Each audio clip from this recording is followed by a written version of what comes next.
یہ تو پاکستان کو توڑنے والی باتیں ہیں. اور بڑے سمجھدار لوگ, بڑے نہیں, بعض اوقات لوگ اپنے اسی خونی جذبے میں آ کے کنٹرول کرنا پڑتا ہے نا اپنے. دیکھیں, آپ کو غصہ آتا ہے, مکہ مارنے کا دل کرتا ہے, آپ انسان ہو, سویلائزڈ آدمی ہو, تو مکہ کو روکو گے نا. اسی طریقے سے ایک قومی جذبے کے تحت آپ کو ایک خیال آتا ہے, تو اس وہ کوئی زیادہ مطلب وہ پھر دیکھنا چاہیے نا ملک کے لیے وہ فائدہ مند بات ہے یا نقصان دہ بات ہے. یہاں تک ہمارے منسٹر نے یہ بات مطلب حماقت منسٹر بھی کر سکتا ہے نا, زیادہ کرتے ہیں. اس کے بعد یہ ہے کہ دیکھیں, اگر آپ اس رخ پہ چل پڑے تو کیا پنجاب ایک قومیت ہے؟ بہت سی قومیں. پھر کدھر رکے گی جا کے؟ پنجاب پوٹھار الگ ہے, پوٹھار ہے, وہ سرائکی الگ ہے, پھر ہے نا اور بھی بہت سی ڈویژنز نکل آتی ہیں. پھر یہ کہ لاہور اور فیصل آباد اگرچہ بظاہر ایک ہوگا, لیکن یہ کہ لہجے کا تو فرق ہے نا. پھر آگے جا کے مطلب وہ ہوتا چلے جاتی ہیں چیزیں. تو یہ کوئی یہ وہ اترائی ہے جس کی کوئی مطلب انتہا نہیں ہے, اترتے ہی چلے جائیں گے. تو بہرحال اس سے کوئی مطلب فائدہ نہیں ہے ملک کا, جو لوگ اس طرح کی باتیں کرتے ہیں. ذرا تھوڑا اپنے آپ کو برداشت کرنا چاہیے. اور نہیں, ویسے خالد صاحب میں اس چیز میں ایک چیز میں نے لکھا بھی ہے, اور میں سمجھتا ہوں کہ یہ کریڈٹ جاتا ہے کہ یہ تمام جو انہوں نے کوشش کی کہ ملک کے اندر یہ جو قومی بنیاد پہ فالٹ لائن جو ہے اس دراڑ کو وسیع کیا جائے, وہ نہیں ہو سکی. دیکھیں نا, آپ نے لوگوں کو ایک بار نہیں درجنوں بار قتل کیا, وہاں پہ بے گناہ قتل کیا. وہ لوگ جو کوئی اسکول ٹیچر تھا, کوئی ڈاکٹر تھا جو وہاں پہ کر رہا ہے, کوئی مزدور تھا, کوئی حجام تھا, کوئی جو ہے نا وہ وہاں پہ موٹر سائیکل مکینک تھا, آپ نے ان کو قتل کیا, ان کی لاشیں واپس آئیں. لیکن الحمدللہ یہ بہت مطلب ایک خوشائن چیز ہے کہ اس کا وہ ری ایکشن نہیں ہوا جو وہ چاہ رہے تھے. ہاں, یہ بات صحیح ہے. ہاں, اصل میں یہ دیکھیں مزدوروں کو کیوں قتل کرتے ہیں, یہ پنجاب کو غصہ دلانے کے لیے کرتے ہیں تاکہ ری ایکشن میں وہ یہ باتیں کریں جو بعض لوگ کر رہے ہیں. لیکن یہ پنجاب میں نہیں کی, عمومی نہیں ہے, نہیں مطلب اس کو کوئی قبولیت نہیں ملی. کچھ لوگ ہیں جو کر رہے ہیں وہ ری ایکشن میں, لیکن وہ ٹھیک نہیں کر رہے. ان میں سے جو ایجنڈے پر نہیں ہیں انہیں مطلب ہوش آ جانا چاہیے, لیکن جو ایجنڈے پہ ہیں وہ تو کریں گے نا, انہوں نے تو جاری رکھا. ویسے تو تھوڑا سا اس کو نا یہ والی بحث ہے نا رنجیت سنگھ والی, اور یہ وہ قومیت کے اعتبار سے دیکھیں تو ٹھیک ہے, بنتی ہے. رنجیت سنگھ نے پنجاب کو جو بھی کیا, لیکن وہ پنجاب میں مسلمان بھی تو بستے تھے نا, ان کے ساتھ رنجیت سنگھ نے کیا کیا؟ ٹھیک ہے, پنجاب میں مسلمانوں کی مسجد بھی تھی نا لاہور میں, اس کے ساتھ رنجیت سنگھ نے کیا کیا؟ بنایا. ٹھیک ہے, تو وہ کس پنجاب کا نمائندہ تھا؟ مسلمان پنجاب کا نمائندہ تو نہیں تھا. تو پھر مسلمانی کو چھوڑ کے ہی رنجیت سنگھ کو مطلب ہیرو بنایا جا سکتا ہے, مسلمانی کے ساتھ تو نہیں بنایا جا سکتا. دوسرا نام آتا ہے جی وہ لٹیرے کے طور پر محمود غزنوی کا آ جاتا ہے, اور پھر یہ کہ احمد شاہ ابدالی کا بھی آ جاتا ہے. میں محمود غزنوی کو تو مجھے نہیں پتا, مطلب میں اس کی حقیقی نیت سے واقف نہیں ہوں کہ کیا تھی, لیکن جو کچھ بھی تھی کہتے ہیں اس کو بھی چھیڑا تھا اس لیے وہ بھی کرتا تھا. لیکن احمد شاہ ابدالی کے بارے میں تو مجھے بالکل کلیئر پتہ ہے کہ یہ تو شاہ ولی اللہ کے خط لکھنے پر احمد شاہ ابدالی آیا تھا, اور مراٹھوں کی طاقت کو تھوڑا, اور اس چیز کا تعلق جا کے اورنگزیب کے ساتھ جڑ جاتا ہے. اورنگزیب کے مستی کو ڈسکس کرنے سے پہلے پھر جانا پڑتا ہے بادشاہ اکبر کے اس میں, کہ بھئی کوئی رفٹ تھی جس کو ختم کرنے کے لیے اس نے نیا دین بنانے کی کوشش کی تھی. وہ ہندو مسلم رفٹ تھی, ٹھیک ہے, اس کو وہ ختم کرنا چاہتا تھا, بانٹنا چاہتا تھا. اس کے لیے وہ دین اکبری کی طرف, یعنی اس وقت کا سیکولرزم کہہ لیں جو اکبر نے سوچا تھا, وہ اب وہ نیچے ظاہر ہے یہ دونوں روحیں چلتی ہیں. جیسے ہمارے ہاں تحریک علی گڑھ بھی چل رہی ہے اور تحریک دیوبند بھی چل رہی ہے, تو اسی طرح وہ جو ادھر سے وہ چلا نا وہ نیچے تک آیا. ایک وہ مجدد الفسانی والا وہ تصور تھا, اور ایک وہ جو اکبر والا تصور تھا. تو دارا شکوہ جو ہے وہ در حقیقت اکبر کا جو ہے نا وہ ڈسینڈنٹ تھا, اور یہ جو ہے نا اورنگزیب عالمگیر یہ ان تعلیمات کا علمبردار تھا جو مجدد الفسانی. یہ ٹکراؤ ہے, یہ بھائیوں کا ٹکراؤ نہیں ہے, یہ دو مکاتب فکر یا دو اسکول آف تھاٹ کا ٹکراؤ ہے. اور یہ جو یعنی بادشاہ سلامت تھے اس وقت کے باجوہ تھے, جو اپنے لاڈلے کو چھوڑنے کے لیے تیار نہیں تھے, اسی کو بنانا چاہتے تھے نا مڑ مڑ کے. جیسے باجوہ کر رہا تھا عمران خان کے لیے, وہی اس وقت دارا شکوہ کے لیے شاہ جہاں کر رہا تھا. تو اگر فیض امین آج قید ہے تو شاہجہاں بھی قید ہو گیا.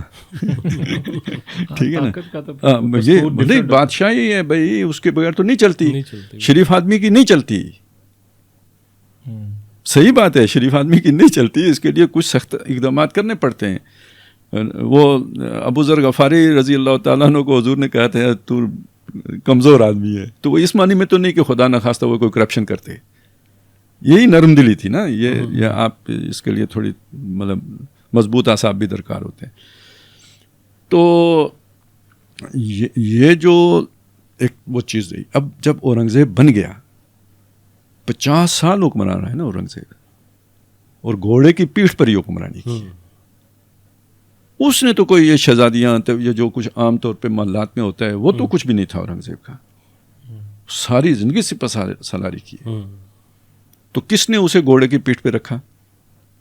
ہندو ریزسٹنس موومنٹ نے رکھا.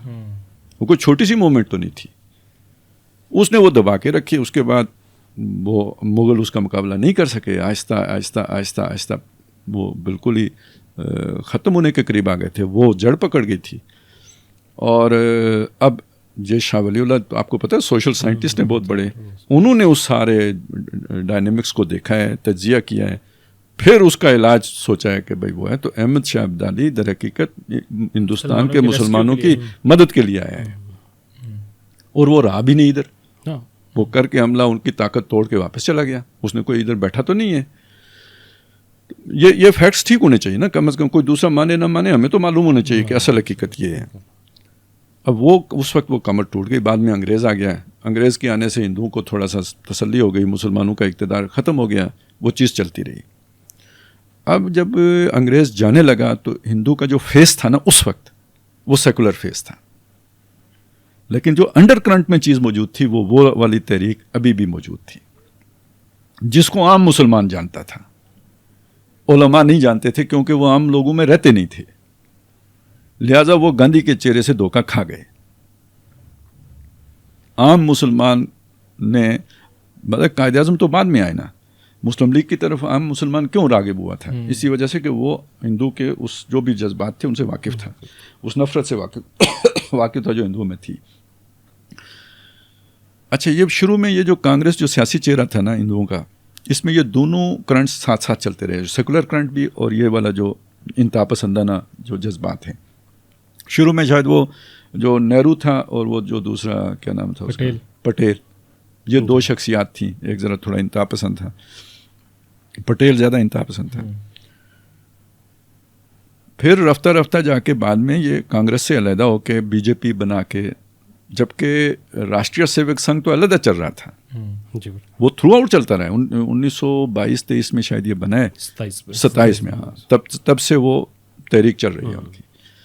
ظاہر ہے وہ تحریک بنی ہے تو کوئی پہلے سے را مٹیریل تھا نا جس پہ بنی, وہ گراؤنڈ ہے جو میں نے آپ کو بتایا. یہ مراٹھا تحریک ہے, پرانی وہی مراٹھا تحریک ہے. تو اب یہاں سے جب یہ راشٹریہ سیوک سنگھ نے ایک سیاسی فیس کی صورت اختیار کی تو وہ بی جے پی ہے. اب کانگریس کدھر گئی ہے؟ تو گویا عام مسلمان جس ہندو سے واقف تھا آج جا کر اس ہندو کی حکومت ہے, اور وہ کیا کر رہا ہے. یہ تھا وہ خوف جس نے پاکستان بنوایا تھا. جنہیں یہ نہیں سمجھ آئی وہ آج اسے بھگت رہے ہیں, دیکھ رہے ہیں, آنکھوں سے دیکھ رہے ہیں, اب سمجھ آ رہی ہے. اور آج جنہیں اس وقت سمجھ آئی تھی انہیں آج نہیں آ رہی ہے, کیونکہ بیچ میں 78 سال گزر گئے. وہ نسلیں ہی گزر گئیں جنہوں نے اس چہرے کو خود سے دیکھا ہوا تھا, اگلی نسلوں کو معلوم نہیں, اس لیے وہ اس پاکستان کی نعمت کی قدر ہی نہیں. تو یہ جب آپ اس پوری تاریخ سے ناواقف ہوتے ہیں نا تو پھر آپ کٹی پتنگ کی مانند ہوتے ہیں. ذرا سا پروپیگنڈا آپ کو اٹھا کے کہیں سے کہیں پٹک دیتا ہے, جو اس وقت پورے زور شور سے جاری ہے. تو یہ یعنی اصل میں یہ احمد شاہ ابدالی پہ حملہ نہیں ہے.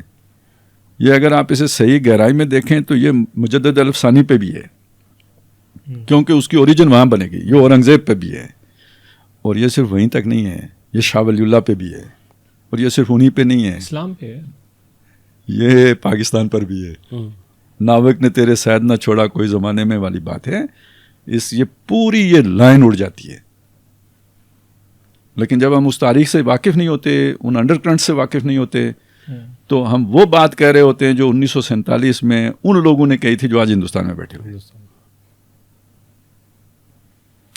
تو اس لیے یہ ساری چیزیں درست رکھیں گے نا, پھر یہ ٹھیک ہے, ہم مانتے ہیں بھائی بہت پاکستان میں زیادتیاں بھی ہوئی ہیں, اسٹیبلشمنٹ نے بھی کی ہیں, ظلم کیے ہیں, لیکن مسئلہ یہ ہے, یہ چھت ہے, ٹپکتی ہے, ہمارے اوپر ٹپکتی ہے, لیکن اسے ہم گرا دیں گے کیونکہ اس کے اوپر جو ہے نا وہ جو ہے نا اسٹیبلشمنٹ شادیاں بجاتی ہے, تو اس کے بعد کوئی اور شادیاں بجانا آ جائے گا نا, ہمارے اوپر گرے گی, وہ سائڈ پہ ہو جائیں گے. اور کل اگر کوئی نیا سیٹ اپ بنتا ہے نا بیرونی, ان کو پھر نوکریاں مل جائیں گی, سب کو مل جائیں, ان کی بچوں کو بھی مل جائیں گی, ہماری عوام جائے گی. تو اس لیے یعنی یہ تھوڑا سا مطلب چیزوں کو دیکھنے کی ہوتا ہے کہ یہ ملک ہمارے لیے اس وقت پوری دنیا کے حالات کو, اور خاص طور پہ مسلمان دنیا کے حالات کو دیکھیں تو ایک بہت بڑی پناہ گاہ بنا ہوا ہے کہ آج آرام سے بیٹھ کے ہم یہ سارا کچھ کر رہے ہیں. تو بس یہ ذرا اس کو ذہن میں رکھیں کہ جذبات اور رد عمل ایک چیز ہے, حقائق دوسری چیزیں, اور ان حقائق کو پیش نظر نہیں رکھیں گے تو ہم دشمن کے لیے جو ہے نا سہولت کار بن جائیں گے, بغیر سوچے سمجھے یا بغیر شعوری طور پر ایسا کیے بغیر لاشعوری طور پر اس کے علاقار بن جائیں گے. یہ اس وقت ہمارے ساتھ ہو رہا ہے. مسئلہ یہ ہے کہ لگتا نہیں کہ کوئی بھی بندہ صحیح طریقے سے پاکستان کا مقدمہ ہی پیش کر دے, یہ بھی نہیں ہو رہا ہے. یہ ڈنڈے کا کام تو نہیں ہے نا, یہ تو سمجھانے کا کام ہے. بالکل بس سیاسی پوائنٹ اسکورنگ ہے جو بس کوئی ایسا واقعہ ملے, اوپر سوشل میڈیا نے وہ اصل میں بہت پیچیدگیاں ہیں نا. اب اصل میں بہت بد اعتمادیاں بھی ہیں, ہر ایک دھوکے باز ہے, ماضی میں دھوکے کیے ہوئے ہیں. اب مطلب اب کسی کو کیا الزام دو گے؟ اب آپ نواز شریف سے کہو بھائی ایکٹیو نہیں ہوتا, کچھ کام نہیں کرتا, تو وہ بھی تو چوٹ کھایا ہوا ہے نا. بلوچی تو نہیں چوٹ کھائے ہوئے, نواز شریف بھی چوٹ کھائے ہوئے. ٹھیک ہے, وہ کہتے ہیں اب اپنا گند خود صاف کرو. ٹھیک, اب غلط ٹائم پہ یہ بات کہہ رہا ہے, یہ ٹائم نہیں ہے یہ بات کہنے کا. لیکن اگر وہ کہہ رہے ہیں تو خود یہ سمجھو نا وہ کیوں کہہ رہے ہیں. مطلب فرض کریں پیپلز پارٹی اور نون لیگ دونوں مل کے بیٹھ کے یہ سوچتے ہیں یار کہ اگر عمران کا کانٹا نکل گیا تو پھر اگلا ہدف کون ہوگا. میں ویسے ایک بات کرتا ہوں, ان کی جگہ اپنے آپ کو رکھ کے سوچو تو بندہ کہتا ہے یار ٹھیک ہے نا, اس کے ساتھ مصروف رہیں گے تو ہمیں یعنی تھوڑا سا بیلنس فرصت رہے گی. معاملہ رہتا ہے. اچھا, وہ اگر اسٹیبلشمنٹ والے یہ سوچیں بیٹھ کے کہ یار یہ اگر ان کو موقع مل گیا تو یہ تو پرانے سارے وہ فرعون نے نہیں کہا تھا یہ ہم سے جو ہے نا وہ زخم کھائے ہوئے ہیں, تو لہٰذا ان کے اوپر عمران خان کو تھوڑا بہت زندہ رکھو. یہ ساری چیزیں مل ملا کے نا ایک ایسی مطلب وہ معمہ بن گیا ہے یا ایسا ڈائلیما بن گیا ہے نا کہ بظاہر عجیب کھچڑی بنی ہوئی ہے. کوئی وے آؤٹ کوئی اتنا آسان نظر نہیں آتا, بس کوئی معجزہ ہی ہو. جی بالکل ایسے ہی ہے خالد صاحب. لیکن میرا خیال ہے کہ اگر صرف ایک چیز کو کر لیا جائے نا آج بھی کہ آئین کے مطابق چلا جائے تو بہت سارے راستے جو ہے وہاں سے نکل سکتے ہیں. پرابلم ایک اور مسئلہ ہے نا, یہ بھی سوچیں آئین کے مطابق چلتے ہیں. ٹھیک ہے, آئین کے مطابق چلتے ہیں تو جو لوگ اس وقت غیر آئینی کام کر رہے ہیں ریاست کے خلاف, انہیں آپ قانون کے ذریعے سے پابند نہیں کر سکتے. نہیں, آئین اس کا حل دیتا ہے نا, نہیں ہے نا. جو میری بات سنیں, پچھلے 2 سال کو دیکھیں, مطلب ججوں نے آئین کے مطابق فیصلے کیے ہیں. بالکل ٹھیک ہے, اب اس کے پیچھے بھی لوگ کھڑے ہیں. آپ نے 78 سال گند کیے نا, مطلب وہ جو فائلوں کو پہیے لگاتے ہیں انہوں نے پہیے کہاں نہیں لگائے. جرنیل وہ لگواتے ہیں, جج وہ لگواتے ہیں, وہ پہیے ہیں نا ان کے. بیوروکریسی سیاسی پارٹیوں میں اگر مطلب جو آپ کی سب سے بڑی پارٹیاں ہیں ان کے جو پریزیڈنٹ ہیں یا جو بھی ان کے کرتا چیئرمین ہیں, ان کے گھر اگر انہوں نے بنائے ہوئے ہیں, پہیے لگا کے دیے ہوئے ہیں نا. آپ اگر آئین کی طرف جائیں گے تو ان کے مفاد میں آئین کی طرف جانا. انہوں نے پہیے اس لیے لگائیں کہ آپ آئین کے مطابق چلیں, تو وہ پھر کون سے پہیوں کو حرکت دیں گے؟ انہی پہیوں کو حرکت دیں گے نا. ہر طرف میں نے آپ کو بتایا نا, یعنی جیسے وہ فیصل آباد کے گھنٹہ گھر کا مشہور ہے نا کہ جدھر سے آؤ وہاں آتے ہو, جدھر سے آئے